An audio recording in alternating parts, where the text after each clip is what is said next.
प्रादेशिक समाचार के साथ मैं मुग्धा तिवारी। पहले मुख्य समाचार। प्रधानमंत्री नरेंद्र मोदी ने देशवासियों से अमृत महोत्सव के अवसर पर अमृत संकल्प लेकर राष्ट्र प्रथम सदैव प्रथम मंत्र के साथ आगे बढ़ने का किया आह्वान। झारखंड में खून की कमी दूर करने के लिए 125 नए ब्लड बैंक खोले जाएंगे। Jharkhand state AIDS control society के माध्यम से होगा आवेदन। सावन की पहली सोमवारी कल। कोरोना के कारण मंदिरों में प्रवेश पर है रोक। देवघर बाबा मंदिर और रांची पहाड़ी मंदिर से ऑनलाइन दर्शन की व्यवस्था। और ओलंपिक खेलों में भारत का बेहतर प्रदर्शन। मेरी कॉम, पीवी सिंधु, मनिका बत्रा पहुंची अगले दौर में। नौकायन पुरुष टीम सेमीफाइनल में पहुंची। और अब समाचार से पहले एक जरूरी संदेश। देश भर में 18 वर्ष से अधिक आयु के सभी लोगों के लिए सरकारी केंद्रों में निःशुल्क टीकाकरण अभियान चलाया जा रहा है। हमारे युवा श्रोताओं से अपील है कि वे कोविड रोधी टीका जरूर लगवाएं और दूसरों को भी इसके लिए प्रेरित और सहयोग करें। कोरोना महामारी के प्रति आप कोई भी लापरवाही न बरतें, क्योंकि कोरोना अब भी हमारे लिए बड़ा खतरा बना हुआ है। जब तक आवश्यक न हो घर से बाहर न निकलें और इन आसान उपायों का पालन करें। मास्क लगाएं, 2 गज की सुरक्षित दूरी बनाए रखें, बार बार हाथ धोएं और चेहरा साफ रखें। कोविड से संबंधित जानकारी और मार्गदर्शन के लिए राष्ट्रीय हेल्पलाइन काम कर रही है। इनके नंबर है 011-2397-8046 और 1075। इसके अलावा राज्य हेल्पलाइन नंबर 104 डायल कर समस्या का त्वरित समाधान लिया जा सकता है। और अब समाचार विस्तार से। प्रधानमंत्री नरेंद्र मोदी ने अमृत महोत्सव के अवसर पर देशवासियों से अमृत संकल्प लेने का आह्वान किया है। आकाशवाणी से मन की बात कार्यक्रम में श्री मोदी ने कहा कि हमें राष्ट्र प्रथम सदैव प्रथम के मंत्र के साथ ही आगे बढ़ना होगा। बापू के नेतृत्व में भारत छोड़ो आंदोलन चला था, वैसे ही आज हर देशवासी को भारत जोड़ो आंदोलन का नेतृत्व करना है। ये हमारा कर्तव्य है कि हम अपना काम ऐसे करें जो विविधताओं से हमारे भारत को जोड़ने में मददगार हो। तो आइए हम अमृत महोत्सव को ये अमृत संकल्प लें कि देश ही हमारी सबसे बड़ी आस्था, सबसे बड़ी प्राथमिकता बना रहेगा। नेशन फर्स्ट, ऑलवेज फर्स्ट के मंत्र के साथ ही हमें आगे बढ़ना है। आगामी 15 अगस्त के संबंध में प्रधानमंत्री ने कहा कि देश आजादी के 75वें वर्ष में प्रवेश कर रहा है और यह हमारा बहुत बड़ा सौभाग्य है। उन्होंने कहा कि आजादी के 75 साल मनाने के लिए 12 मार्च को बापू के साबरमती आश्रम में अमृत महोत्सव की शुरुआत हुई थी। प्रधानमंत्री ने कहा कि इस वर्ष 15 अगस्त को राष्ट्रगान से जुड़ा एक आयोजन हो रहा है। सरकार और सामाजिक संगठनों की तरफ से भी लगातार इससे जुड़े कार्यक्रम आयोजित किए जा रहे हैं। ऐसा ही एक आयोजन इस बार 15 अगस्त को होने जा रहा है। ये एक प्रयास है राष्ट्रगान से जुड़ा हुआ। सांस्कृतिक मंत्रालय की कोशिश है कि इस दिन ज्यादा से ज्यादा भारतवासी मिलकर राष्ट्रगान गाएं। इसके लिए एक वेबसाइट भी बनाई गई है, राष्ट्रगान.in। इस वेबसाइट की मदद से आप राष्ट्रगान गाकर उसे रिकॉर्ड कर पाएंगे, इस अभियान से जुड़ पाएंगे। मुझे उम्मीद है आप इस अनोखी पहल से जरूर जुड़ेंगे। श्री मोदी ने कहा कि अमृत महोत्सव किसी सरकार या राजनीतिक दल का कार्यक्रम नहीं है, बल्कि यह कोटि कोटि भारतवासियों का कार्यक्रम है।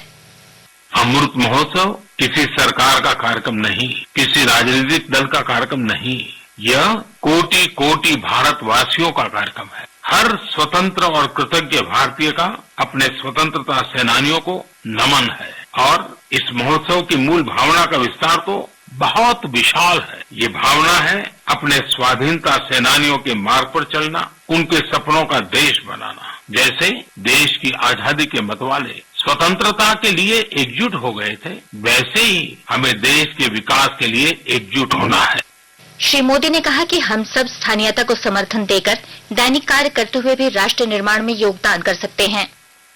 हमारे देश के ग्रामीण और आदिवासी इलाकों में हैंडलूम कमाई का बहुत बड़ा साधन है।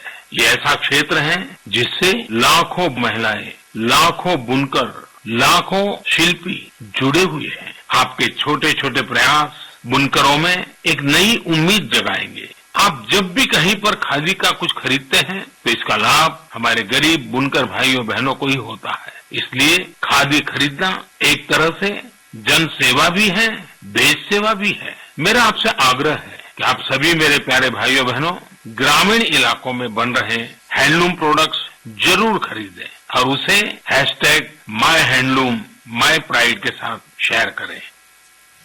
श्री मोदी ने टोक्यो ओलंपिक की चर्चा करते हुए देशवासियों से कहा कि वे भारतीय दल को शुभकामनाएं दें और उनका उत्साहवर्धन करें। ये खिलाड़ी जीवन की अनेक चुनौतियों को पार करते हुए यहाँ पहुंचे हैं। आज उनके पास आपके प्यार और सपोर्ट की ताकत है। इसलिए आइए मिलकर अपने सभी खिलाड़ियों को अपनी शुभकामनाएं, उनका हौसला बढ़ाएं। सोशल मीडिया पर ओलंपिक खिलाड़ियों के सपोर्ट के लिए हमारा विक्ट्री पंच कैंपेन अब शुरू हो चुका है। आप भी अपनी टीम के साथ अपना विक्ट्री पंच शेयर करिए, इंडिया के लिए चीयर करिए। प्रधानमंत्री ने कहा कि कल 26 जुलाई को करगिल विजय दिवस है, जो हमारे सशस्त्र बलों की बहादुरी और धैर्य का ऐसा प्रतीक है जिसे पूरे विश्व ने देखा है। जो देश के लिए तिरंगा उठाता है, उसके सम्मान में भावनाओं से भर जाना स्वाभाविक ही है।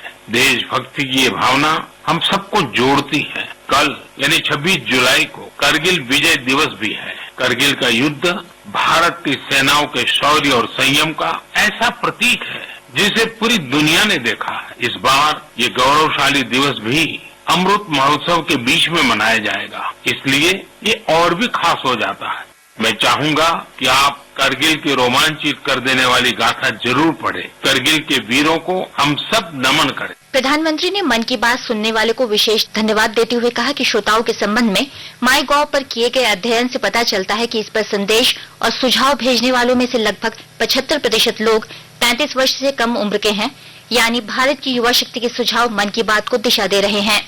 प्रधानमंत्री नरेंद्र मोदी ने आज मन की बात कार्यक्रम के दौरान कहा कि राज्य में निम्न आय वर्ग के लिए जो लाइट हाउस बनाए जा रहे हैं, उसमें जर्मनी के 3D निर्माण तकनीक के प्रयोग किए जाएंगे। इसमें हर कमरे को अलग से बनाया जाएगा और फिर पूरे स्ट्रक्चर को उसी तरह जोड़ा जाएगा जिस तरह ब्लॉक खिलौने जोड़े जाते हैं। प्रधानमंत्री ने देश के अन्य शहरों इंदौर, राजकोट, चेन्नई, अगरतला, लखनऊ सहित अन्य शहरों में बन रहे लाइट हाउस पर चर्चा की। राज्य में 125 नए ब्लड बैंक खोले जाएंगे। इसके तहत Jharkhand state AIDS control society द्वारा राज्य के इच्छुक सामाजिक संस्थाओं और सोशल एंटरप्रेन्योर जो अपना स्टार्टअप करना चाहते हैं, उन्हें ब्लड बैंक खोलने का मौका दिया गया है। इसके लिए Jharkhand state AIDS control society के माध्यम से आवेदन देना होगा। ब्लड बैंक चलाने वाले लोग जरूरतमंदों को खून देने के बदले 1450 रूपये ही वसूल सकते हैं। यह दर नेशनल एड्स कंट्रोल सोसाइटी की ओर से स्वीकृत किया गया है। केंद्रीय स्वास्थ्य मंत्रालय ने कहा है कि राज्यों और केंद्र शासित प्रदेशों को सभी स्रोतों से अभी तक 45 करोड़ 37 लाख से अधिक कोविड रोधी टीके उपलब्ध कराए जा चुके हैं। स्वास्थ्य मंत्रालय ने एक बयान में कहा कि इसके अलावा 11,79,000 से अधिक टीके उपलब्ध कराने की प्रक्रिया चल रही है। राज्य अब तक तकरीबन 42 करोड़ 8 लाख टीकों का इस्तेमाल कर चुके हैं। मंत्रालय ने कहा कि राज्यों और केंद्र शासित प्रदेशों तथा निजी अस्पतालों के पास 3 करोड़ 29 लाख से अधिक टीके उपलब्ध हैं। राष्ट्रव्यापी टीकाकरण अभियान के तहत देश भर में अब तक 43 करोड़ 31 लाख से अधिक कोविड टीके लगाए जा चुके हैं। स्वस्थ होने की दर 97.36% हो गई है। पिछले 24 घंटे के दौरान लगभग 40,000 रोगी स्वस्थ हुए। अब तक 3 करोड़ 5 लाख से अधिक मरीज स्वस्थ हो चुके हैं। देश में पिछले 24 घंटों में 39,742 लोगों में संक्रमण की पुष्टि हुई। देश में इस समय 4,08,212 कोविड मरीजों का उपचार चल रहा है। आकाशवाणी का समाचार सेवा प्रभाग कोरोना जागरूकता श्रृंखला के अंतर्गत हिंदी और अंग्रेजी में विशेष फोन इन कार्यक्रम प्रसारित करेगा। यह कार्यक्रम आज रात 9:30 बजे से FM गोल्ड और अतिरिक्त मीटरों पर सुना जा सकता है। मुंबई के किंग एडवर्ड मेमोरियल अस्पताल के डीन डॉक्टर हेमंत देशमुख चर्चा में भाग लेंगे। श्रोता हमारे टोल फ्री टेलीफोन नंबर 1800-115767 और 011-233-14444 पर अपने सवाल पूछ सकते हैं। आकाशवाणी के ताजा तरीन समाचारों के लिए आप हमारी वेबसाइट newsonair.com पर लॉग ऑन कर सकते हैं। ताजा समाचार Twitter handle @AIR news alerts और Facebook page All India Radio News पर भी उपलब्ध है। आप प्रादेशिक समाचार एकांश के ट्विटर हैंडल @AIR News_Ranchi और फेसबुक इंस्टाग्राम पेज तथा YouTube channel AIR news Ranchi पर भी हमारे बुलेटिन सुन सकते हैं। प्रादेशिक समाचार आप आकाशवाणी रांची से सुन रहे हैं और अब पेश है कोरोना से बचाव के कुछ संदेश। कोविड-19 से बचाव और सुरक्षित रहने के 3 उपाय। मास्क लगाएं, 2 गज दूरी है जरूरी, सुरक्षित दूरी रखें, हाथ और मुंह साफ रखें।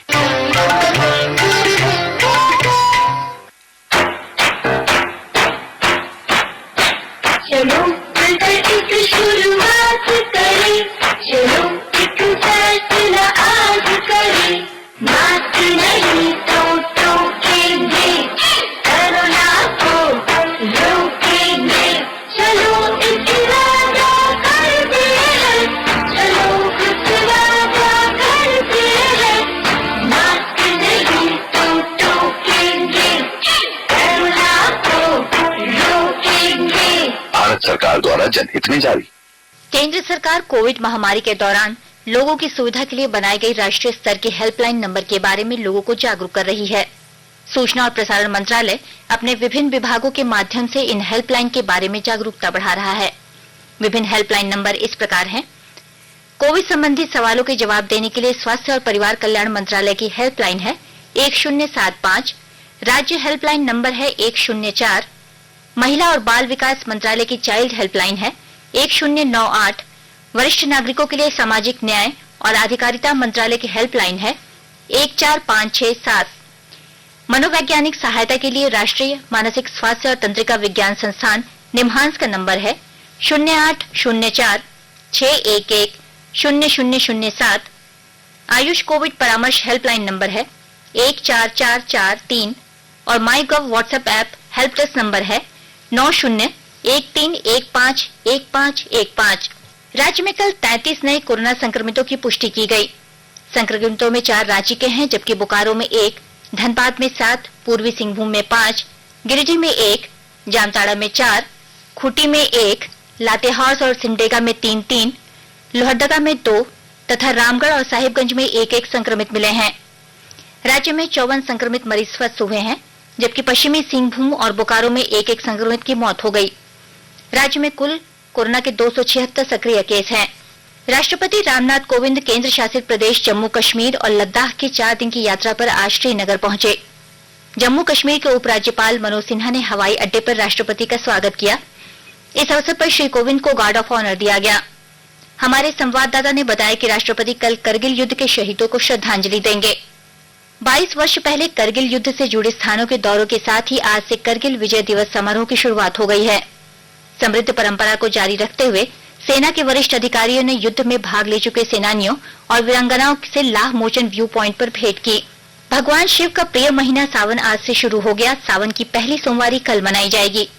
वहीं दूसरी ओर कोरोना को लेकर राजधानी रांची के पहाड़ी मंदिर, देवघर के बाबा मंदिर सहित राज्य के सभी मंदिरों में श्रद्धालुओं के प्रवेश पर रोक है।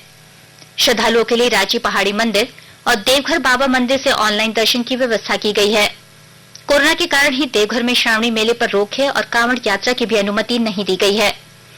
इधर कोरोना महामारी के कारण रांची के पहाड़ी मंदिर में इस वर्ष भी सावन में भक्तों के प्रवेश पर पाबंदी के कारण श्रद्धालुओं के लिए यूट्यूब और रांची पहाड़ी की वेबसाइट पर हर दिन लाइव पूजा देखने की व्यवस्था की गई है। वहीं देवघर मंदिर बाबा बैद्यनाथ की पूजा की सुबह और शाम ऑनलाइन दर्शन की व्यवस्था टीवी चैनलों और सोशल मीडिया पर की गई है। भारत की एमसी मैरीकॉम महिलाओं की फ्लाईवेट श्रेणी में डोमिनिका की हर्नांडेज गार्सिया मिगुएलिना को 4-1 से हराकर अगले दौर में पहुंच गई हैं। भारत की स्टार बैडमिंटन खिलाड़ी और रियो ओलंपिक 2016 की रजत पदक विजेता पीवी सिंधु अपना पहला मैच जीतकर अगले दौर में पहुंच गई हैं। इधर नौकायन में अर्जुन लाल जाट और अरविंद सिंह की भारतीय जोड़ी ने पुरुषों की लाइटवेट डबल स्कल स्पर्धा के सेमीफाइनल में प्रवेश कर लिया है। वहीं महिलाओं की लेजर रेडियल मुकाबले में नेत्रा कुमारन ने अगले दौर में प्रवेश कर लिया है।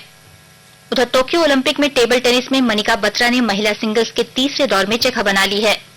वहीं दूसरी ओर भारतीय निशानेबाज अंगद वीर सिंह बाजवा और मिराज अहमद खान पुरुषों के स्कीट निशानेबाजी स्पर्धा के अगले दौर में पहुंच गए हैं। और अब संक्षिप्त खबरें। गुमला जिले की पुलिस ने उग्रवादी संगठन एचएएमएस झांगुर गुट के एक उग्रवादी को एक AK-56 राइफल के साथ गिरफ्तार किया है। जिले के पुलिस अधीक्षक हृदय पी जनार्दनन ने आज बताया कि गुप्त सूचना के आधार पर उग्रवादी की गिरफ्तारी की गई। पूर्वी सिंहभूम जिले के बारीडीह चौक में भारतीय जनता पार्टी बारीडीह मंडल के कार्यकर्ताओं द्वारा प्रधानमंत्री द्वारा कहे गए मन की बात को सभी लोगों ने सुना। इस मौके पर भाजपा के राष्ट्रीय उपाध्यक्ष तथा पूर्व मुख्यमंत्री रघुवर दास, जिला अध्यक्ष गुंजन यादव सहित कई वरिष्ठ नेता उपस्थित थे। लोहरदगा में आयोजित इमरजेंसी केयर की बैठक में रक्तदान करने वाले लोगों और संस्थाओं को सम्मानित करने के लिए रक्तदाता सम्मान समारोह पर चर्चा की गई। अंत में मुख्य समाचार एक बार फिर।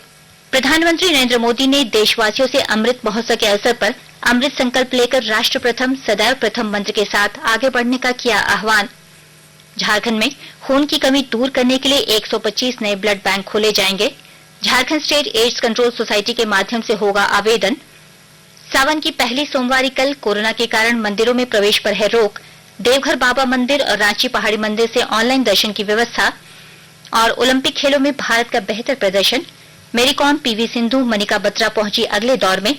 नौकायन पुरुष टीम सेमीफाइनल में पहुंची।